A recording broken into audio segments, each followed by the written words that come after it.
Hey, Living Word family. I hope that you are doing well this week. I'm looking forward to the coming weeks when we will be able to gather again. This week has been a rather rough one, I would say, for me mentally and emotionally. It's one of those weeks where it just seems like nothing seems to be working the way that you want it to be working. Our credit card got stolen, and people are trying to buy school books with our credit card.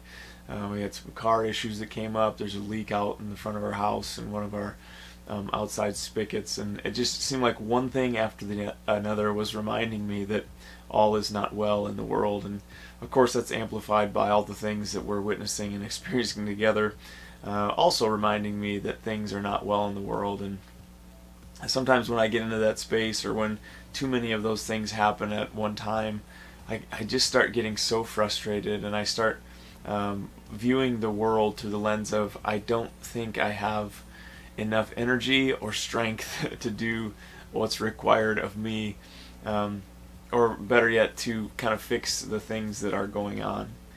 And this week, as I was preparing for Romans chapter 11, which is where we'll be this coming Sunday, Paul refers back to an Old Testament story, the story of Elijah. And it brought me some encouragement this week, and a reminder to me this week. Elijah, the story in 1 Kings 18 and 19, Elijah has this powerful encounter with God. He's a prophet. He speaks for God. He confronts these prophets of Baal. And in this miraculous show of God's majesty and sovereignty and power, God shows up and he burns up this offering that's been doused in water multiple times.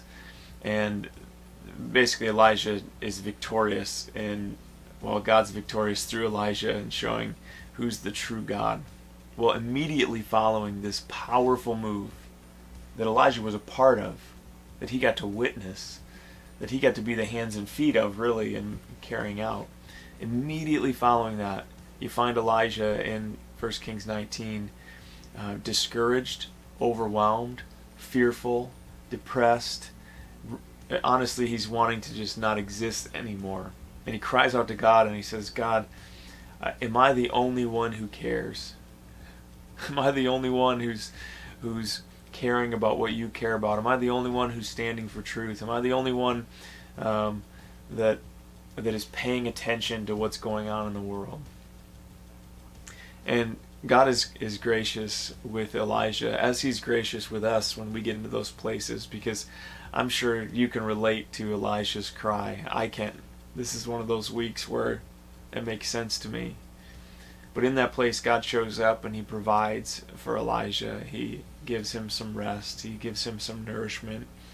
And he reminds him that he is not the only one who cares, that he's not the only one that's holding the tension, that's fighting for what's true. In fact, God's story and God's work in the world was so much bigger than Elijah. And this week, I needed to be reminded of that.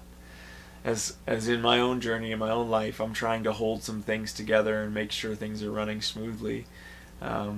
When it doesn't appear to be working, I can cry out to God too and say, God, why? And don't you care? And am I the only one? And really, what I need is a perspective shift.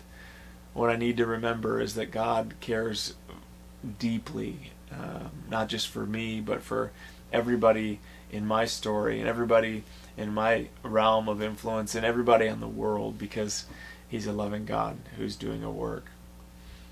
And so in that place of trusting that he is king, in that place of resting and being nourished by him, I can be restored. You can be restored. And so I encourage you this week, if you're in that place where it seems the water level has rose to a place where it's hard to swim anymore, I'd encourage you to be still.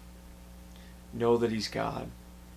Know that he sees you, that he hears the cry of your heart, and he loves you, and he can nourish and restore your soul. I look forward to connecting with you online this coming Sunday. God bless.